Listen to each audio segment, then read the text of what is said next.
The old house on Raven Street had stood vacant for years, casting its eerie shadow over the neighborhood. 15-year-old Jake glanced anxiously at his best friend Emma, as she nudged him toward the basement door. Emma whispered teasingly, "You promise, Jake." Jake sighed, his pulse quickening as he touched the rusted handle. A cold draft escaped from within, carrying the scent of damp earth and decay. Reluctantly, Jake descended into darkness, each step groaning beneath him. The air felt thick, saturated with something inexplicably sinister. His flashlight flickered weakly, illuminating cobweb-covered shelves lined with forgotten jars. Suddenly, a whisper echoed softly from the shadows, unintelligible yet unmistakably human. Jake froze, his breath quickening as panic took hold. "Emma?" he stammered, turning abruptly to find himself utterly alone. Above, the door slammed shut, plunging him into impenetrable darkness. Anna's boot slipped on a slick stone step as she followed Mark deeper into the basement's yawning maw, her flashlight jittering with every heartbeat. The air grew colder, heavy with the stench of damp earth, and something fouler lurking beneath. Mark paused and whispered, "I feel eyes on us." Anna swallowed, voice firm despite the tremor she hid. "No eyes, just echoes." A distant skittering echoed along the corridor's curve, sending a shiver racing up her spine. Mark stepped forward, jaw set, and said, "Whatever's here, it's not empty." Anna exhaled slowly and replied, "Then we learn its story." The corridor opened into a low-ceilinged chamber where water pooled around, discarded furniture and broken crates. Anna's beam landed on a faded child's toy half submerged in murky water, and she murmured, "Someone lived down here." Mark crouched beside her and traced a muddy footprint leading to a cracked wall. His voice was tight. "These prints are fresh." Anna leaned closer, heart pounding, and said, "We're not alone." Above them, a loose ceiling tile shifted with a soft scrape. Mark steadied his breath and replied, "Then we prepare." They followed the footprints to a steel door streaked with rust and grime, its lock long torn free. Anna's voice was a hushed breath. This door wasn't meant to open again. Mark pressed his palm to the cold metal and said, "It groans with secrets." Anna rested her against the warped hinges, listening to distant dripping and faint heartbeats of the building itself. She straightened, voice firm. "We push forward." Mark placed his shoulder against the door and replied, "On 3. Together they heaved, the door swinging open to reveal deeper shadows. Beyond the door lay a narrow tunnel lit by dripping water that pooled in luminescent patches at their feet. Anna's flashlight revealed carved symbols bleeding into the stone, and she whispered, "These marks, they tell a warning." Mark ran a finger along the glyphs, voice low, "They speak of betrayal." Anna glanced at him, eyes wide. Something happened here. Something violent. A hollow gust blew through the passage, carrying fragmented whispers that tugged at her mind. Mark's teeth clenched as he said, "We track it to the source." Anna's gaze steeled and replied, "Let's finish this." Jake's heart raced violently as darkness pressed against him from all sides. Frantically, he patted the cold basement floor, his trembling fingers searching for the dropped flashlight. He recoiled sharply, touching something wet and sticky, dread filling his chest. "Emma, if this is your idea of a joke, it's not funny," Jake pleaded weakly, voice shaking. Silence responded, heavy and mocking, broken only by his ragged breathing. He inched forward cautiously, cold sweat trickling down his spine, muscles tight with fear. His fingers finally wrapped around the flashlight's cool metal surface, relief momentarily washing over him. He flicked the switch repeatedly, cursing softly as it refused to illuminate. Suddenly, the basement filled with a soft, chilling laughter, feminine yet distorted.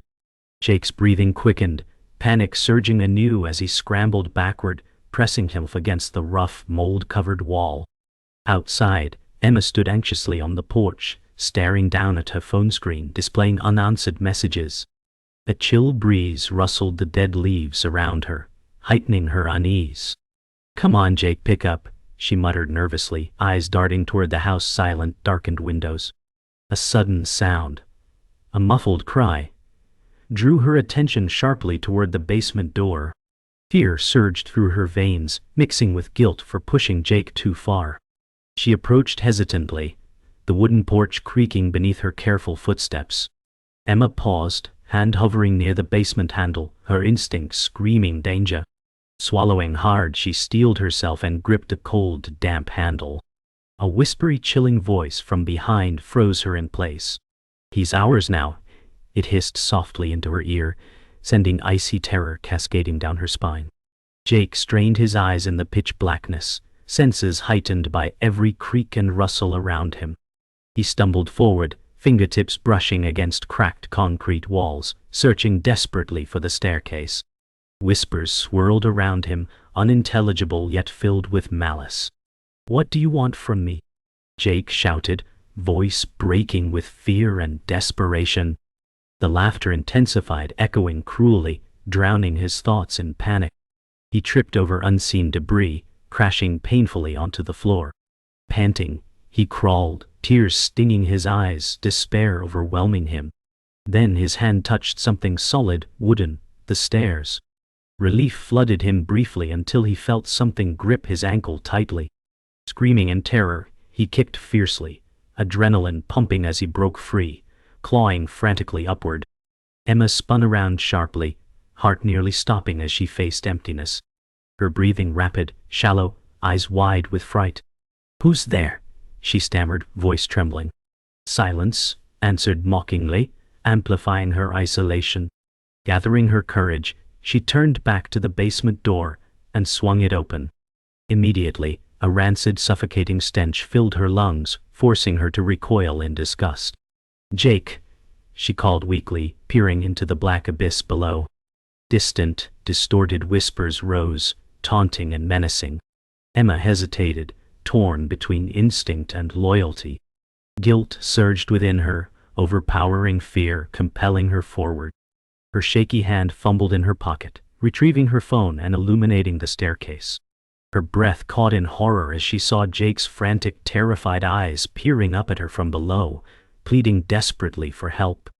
Jake reached desperately toward Emma, voice cracking with relief. "Help me, please." As Emma prepared to descend, the staircase shook violently, wood splintering with an unnatural force. She stumbled backward, screaming as steps collapsed, isolating Jake in the darkness below. Panic erupted within her as she lunged futilely toward the gaping hole. "Jake, hold on," Emma cried, voice breaking with fear and guilt. Below, Jake's flashlight flickered to life briefly, illuminating grotesque shadows converging around him. His screams pierced Emma's heart, forcing her tears as she helplessly watched the darkness consume him. Silence abruptly followed, crushing and absolute. Emma collapsed, sobbing uncontrollably, guilt and grief suffocating her. From the basement depths, a soft, mocking laughter drifted upward, promising that the nightmare was far from over. Anna pressed her flashlight beam along the damp stone walls of the lower chamber, breath visible in the icy air as each exhale trembled. Mark's voice quavered when he whispered, "Do you hear that scratching?" But the only answer was the distant drip of water echoing against unseen hollows. Together they crept past rusted chains and broken crates, hearts pounding as shadows stretched grotesquely under their feet. Anna steadied herself against a crumbling pillar and said, "I've never felt such hostility from a place," her voice barely a rasp. Mark shone the light into a dark alcove and stumbled back, stifling a gasp. Anna steadied his arm, murmuring, "Whatever lurks here knows we've arrived." As they ventured deeper, Anna's flashlight picked out a series of child-sized handprints smeared in dark grime on the wall. She swallowed hard and whispered, "This basement witnessed something terrible," voice tight with dread. Mark ran his fingers over the prints and felt a sudden chill, eyes widening as the marks receded under his touch, as if they'd never existed. Anna's pulse thundered in her ears as she said, "They're fading. We're not alone." A distant sob reverberated, low and mournful, freezing both in place. Mark squeezed her shoulder, voice hushed. "We must press on before it comes for us." Deeper still, the corridor opened into a vast, low-ceilinged vault, lined with overturned furniture and shattered porcelain dolls, their glass eyes glinting in Anna's beam. "Why would someone hide this down here?" Mark asked, voice cracking with disbelief. Anna stepped around a doll's head, setting her jaw, and replied, "To bury memories and sins." A ragged lullaby drifted from a distant tunnel, pulling at her chest with impossible sorrow. Mark covered his ears, heart racing. "Stop. It's driving me mad." Anna exhaled sharply and said, "We find its source. We end this." They followed the lullaby's echo into a narrow passage where water pooled ankle-deep, rippling with each hurried step. Anna stepped forward and said, "Each note feels carved into these walls," as she traced faint musical symbols etched in rust. Mark's hand brushed the water's surface and recoiled as ripples formed a child's face crying silent tears. His voice trembled. "Anna, this isn't earthly sorrow." She steadied her breath and replied, "We are witnessing its grief, its memory."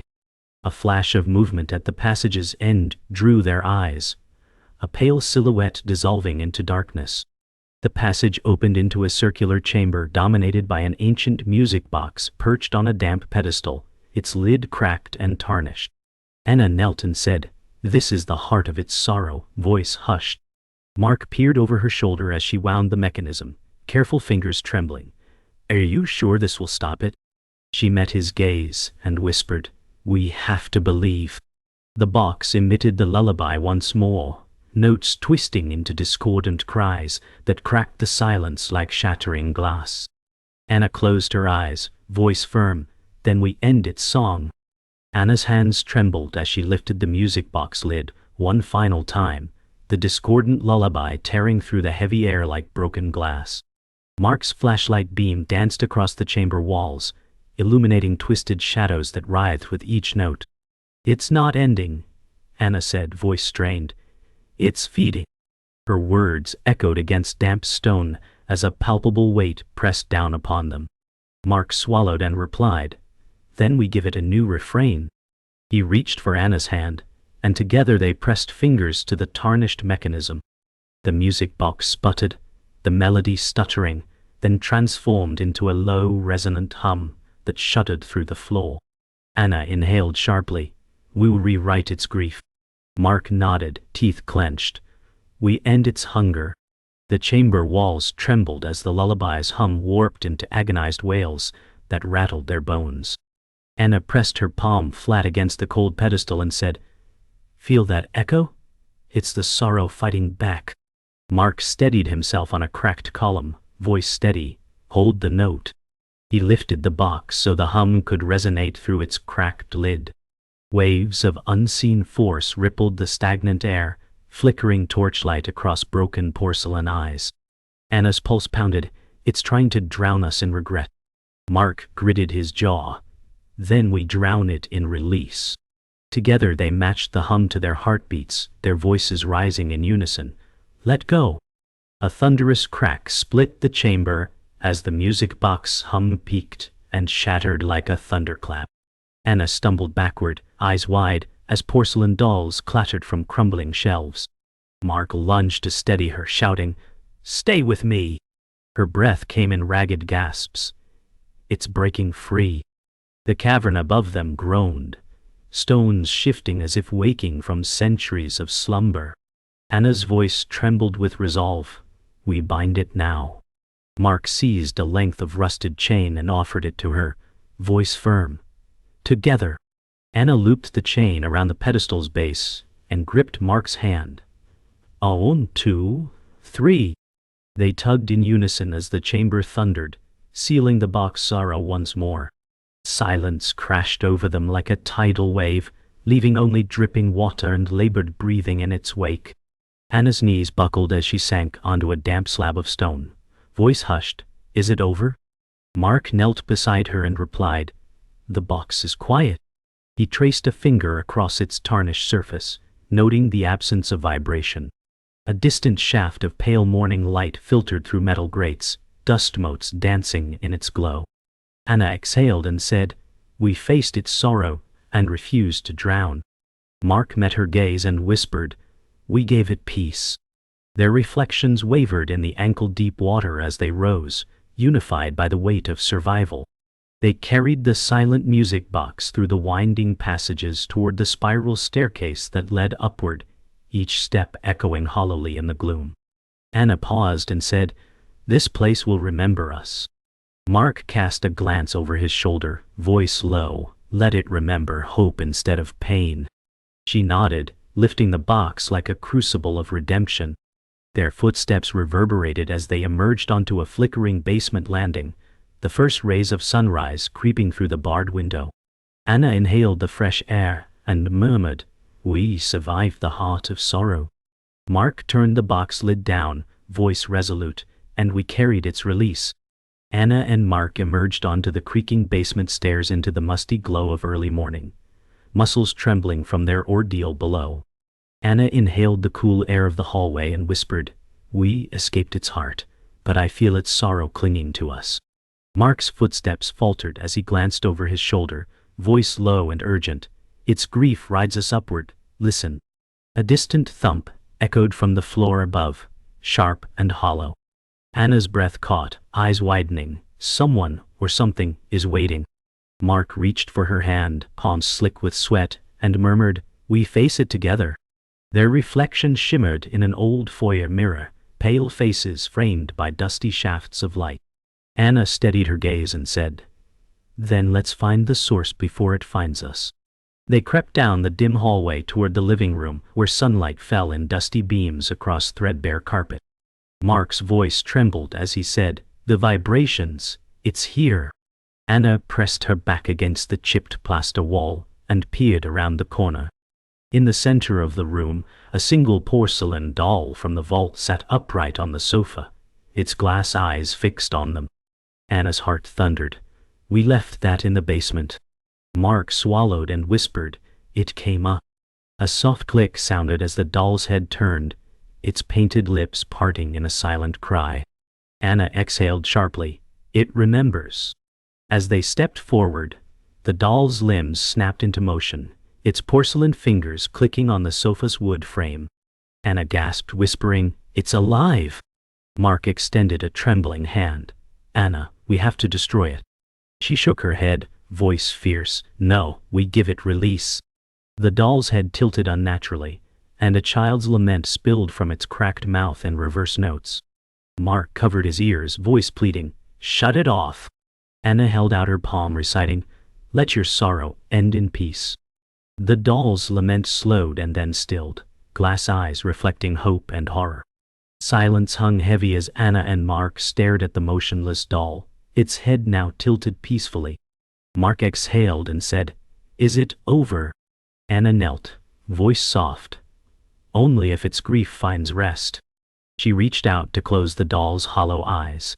A distant rumble shook the floorboards, and the walls wept fresh moisture streaks. Anna's gaze hardened. "It's the house. We disturbed something older." Mark steadied himself, voice resolute, "Then we finish this tonight." Anna rose and said, "We face its origin." Together they moved toward the study at the end of the hall, determined. They entered the dusty study, where family portraits stared down with hollow eyes, and an antique mirror hung over a scarred desk. Anna said, "The origin lies here." Mark's flashlight revealed a torn ledger on the desk, pages inked with frantic confessions of guilt and loss. Anna's breath trembled as she read, "A mother's promise broken, a child forgotten." She looked up at Mark, voice choked. "The sorrow started in this room." From the mirror's reflection, a pale child's silhouette formed behind them. Mark turned, eyes widening. "It never left." Anna gripped his arm and whispered, "We finish its story, or become part of it." Anna's pulse thundered as the pale silhouette of a child lingered in the antique mirror's surface, its form flickering like a candle guttering in wind. Dust motes swirled in the dim study, stirred by a sudden draft that carried the faint scent of old tears and rotting paper. Mark's hand trembled on the ledger's torn page, tracing the last confession that spoke of a mother's broken promise and a child left to fade beneath these floors. Each breath they took felt borrowed, as if the house inhaled their fear and exhaled its grief. Outside, Distant thunder rumbled, vibrating the cracked glass and echoing the sorrow that bound this place. Anna swallowed hard and said, "She's here for the promise never kept," voice hushed but unwavering beneath its weight. Mark met her gaze, eyes glistening with resolve. "Then we fulfill it," he replied, voice steady despite the quake in his chest. Anna inhaled sharply and whispered, "We must speak her name and honor her story." Mark nodded, stepping forward into the mirror's fractured reflection. "We call you Charlotte, and we remember." The study went silent for a heartbeat, as though the room held its breath to hear the echo of that name. The air trembled as the temperature plummeted, their breath forming clouds that drifted between them and the mirror's haunted surface. Anna's fingers brushed the dusty desk where Charlotte's last words were scrawled in faded ink. "Forgive me, mother, for I can't stay." Each word seared Anna's mind, igniting sorrow that pressed behind her eyes. Mark placed a steadying hand on her shoulder, voice low. "We speak the vow she never heard." Anna closed her eyes, recalling the melody of the shattered music box, and began, "Charlotte, I promise you rest beyond your sorrow." Her tone wavered like a lullaby, weaving through the study's gloom and stirring ancient echoes in the wood. The silhouette in the mirror quivered, its edges softening with each syllable. Mark added, "Your story will be told, your name honored beyond these walls." Anna opened her eyes, voice firm. "We will carry your memory in light, not pain." A single tear slid down her cheek as the mirror's glass rippled, releasing a sigh of wind that scattered loose papers. A sudden crack split the silence as the mirror's surface fractured, sending rivulets of spectral light cascading across the study floor. Anna staggered back, breath catching, as the silhouette stepped through the glass like water pouring free of its vessel. Mark lunged forward, voice urgent, "Charlotte, speak to us." The child's eyes, glassy with sorrow, met theirs as she touched the ledger, tracing her own name in trembling digits. Anna fell to her knees, reaching out. "We will carry you home." Charlotte's lips parted in a faint smile, voice echoing like wind through hollow halls. "Thank you." Mark's voice cracked as he added, "You are forgiven." The study's torches flared, casting dancing shadows that seemed to applaud the release. Anna rose slowly, cradling the torn ledger to her chest and whispered, "Rest now, child of sorrow." The mirror's shards dissolved into motes of light that drifted upward into the rafters. Silence descended like a benediction as Charlotte stepped fully into the room, her feet brushing the dusty floor without leaving a mark. Anna and Mark stood side by side, hearts still racing from the apparition's emergence. The air warmed instantly, carrying the faint scent of fresh rain and hope. Charlotte's gaze softened as she reached out to Anna, small fingers brushing her cheek with spectral gentleness. Anna choked back a sob and said, "You are free." Mark nodded, voice firm, "Go in peace." Charlotte's form grew transparent as she took a final step toward the window, where dawn's first light spilled across her face. She whispered, "Thank you," and closed her eyes. Anna and Mark watched until her silhouette dissolved into the golden rays. The study felt lighter, as though it had exhaled centuries of sorrow. Anna slid the torn ledger closed and tucked it safely beneath her arm, her fingers lingering on its worn cover, as if saying goodbye to a friend. Mark exhaled a shaky breath and said, "Her story ends, but ours continues." They turned toward the door that led back to the living room, where the porcelain doll lay silent and still. Anna paused, voice soft. "Let's leave her behind with the peace we've given." Mark nodded and lifted the doll, placing it gently on the desk beside the ledger. Anna whispered, "Rest here, Charlotte's witness." They ascended the creaking staircase together, each step echoing with newfound lightness. At the top, the front door stood open to a sky painted in dawn's soft pastels. Anna smiled through tears and said, "We carry her memory forward." Mark closed the door quietly behind them, sealing the basement's final secret. Dawn's pale light filtered through the foyer windows as Anna and Mark stepped onto the creaking floorboards, every echo a reminder of the basement's sorrow sealed behind them. Anna paused, gaze drifting to the front door's iron knocker, its metal cold, yet charged with the weight of memories undone. "We carried her story out of that darkness," she said, voice soft but resolute. Mark's hand brushed the torn ledger at his side, fingers lingering on its frayed edges as he replied, "Charlotte's grief no longer haunts those halls."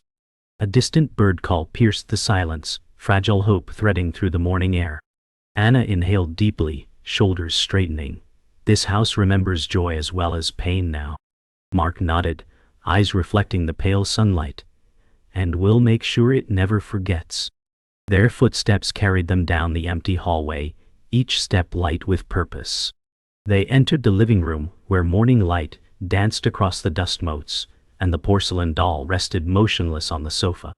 Anna knelt beside it and said, "She brought this back with her memory." Mark watched as Anna gently turned the doll's head toward the window, voice quiet, let her gaze reflect the light beyond these walls. The doll's glass eyes caught a sunbeam and seemed to shimmer with newfound warmth. Anna rose, pressing a hand to her heart. "Her sorrow has become our promise." Mark exhaled, folding the torn ledger closed and tucking it into his coat. "Well, share her story and keep her spirit alive." Outside, wind rustled through budding leaves, carrying the scent of spring rebirth. Anna smiled, voice bright. "Every home deserves a hymn of hope." Outside on the front steps, Anna paused to survey the garden's untamed wildflowers blooming beneath dew-speckled vines. Mark carried the doll gently across the threshold as she said, "This world will give her a place to blossom." He set the doll on a stone pedestal, among the flowers, voice steady. "Here, sorrow becomes growth." A breeze lifted petals around them like petals in a ritual, and Anna's eyes glistened. "She will watch over every new leaf." Mark brushed a strand of hair from Anna's face, whispering, "We've given her rebirth." The sun climbed higher, gilding the garden in honeyed hues. Anna placed her hand over her heart and murmured, "We carry her memory forward." Together they stepped back, leaving Charlotte's witness rooted in light. As they walked toward their car under a sky streaked with cotton clouds, Anna glanced back at the house, voice contemplative. "We brought light where darkness thrived." Mark strapped the torn ledger into the passenger seat, replying, "And planted hope where sorrow grew." The engine's rumble felt like a heartbeat aligning with their own, steady and alive. Anna leaned on the hood and said, "Her story lives beyond these walls." Mark closed his eyes against the rising sun. "Well, share it with every soul who listens." A child's laughter echoed from a nearby park, pure and unburdened. Anna's lips curved in a gentle smile. Her laughter now belongs to the living. Mark opened the driver's door and said, "Let's go home," carrying her song. As the road stretched ahead, Anna and Mark's silhouettes merged against the rising sun, the torn ledger nestled between them on the seat. Anna spoke softly, "Our journey doesn't end, it begins with her." Mark started the engine, voice calm and determined. "We carry her memory, like a melody on the wind." The car rolled forward, tires whispering on the gravel drive as the house receded behind them, its windows gleaming with morning promise. Anna closed her eyes, the weight of sorrow replaced by the warmth of purpose. "We give her name to every dawn." Mark glanced at her profile, then out at the endless horizon. "And every tomorrow." Their hands met on the leather seat, fingers entwined in solidarity. The world beyond awaited, echoing with the first notes of Charlotte's everlasting song.